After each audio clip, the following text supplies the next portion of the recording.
G9 Gujarati ન્યૂઝમાં આપનું સ્વાગત છે। સુરત શહેરમાં ટીમ મોદી સપોર્ટર સંઘના સભ્યો દ્વારા રાહુલ ગાંધી વિરુદ્ધ અરજી કરવામાં આવી। ટીમ મોદી સપોર્ટર સંઘના સભ્યો દ્વારા રાહુલ ગાંધી વિરુદ્ધ સુરત શહેરમાં ભારે આક્રોશ સાથે પોલીસ સ્ટેશનમાં અરજીઓ કરવામાં આવી। પ્રાપ્ત માહિતી અનુસાર તારીખ 1 જુલાઈ 2024ના રોજ સાંસદ સભામાં રાહુલ ગાંધી દ્વારા એવું કહેવામાં આવ્યું કે હિન્દુઓ 24 કલાક હિંસા અસત્ય કરે છે। તેમના ભાષણથી હિન્દુઓની ધાર્મિક લાગણી દુભાઈ છે। તેવામાં ટીમ મોદી સપોર્ટર સંઘ દ્વારા સુરત શહેરમાં દરેક અલગ અલગ પોલીસ સ્ટેશને ફરિયાદ કરવામાં આવી છે કે રાહુલ ગાંધી હિન્દુઓથી માફી માંગે અને તેમના વિરુદ્ધ કાયદેસરની કડક કાર્યવાહી કરવામાં આવે।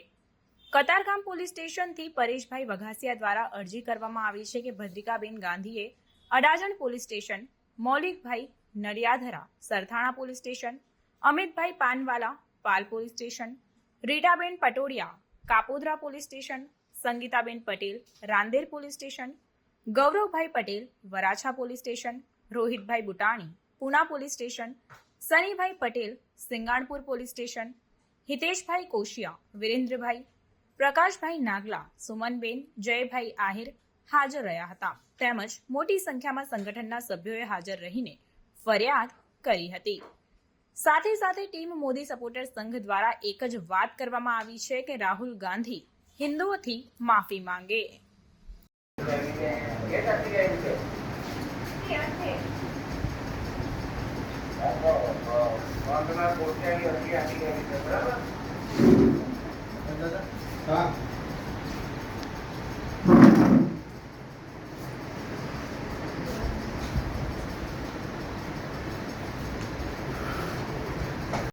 હું પરેશ વઘાસિયા, ટીમ મોદી સપોર્ટર સંઘ રાષ્ટ્રીય યુવા પ્રમુખ।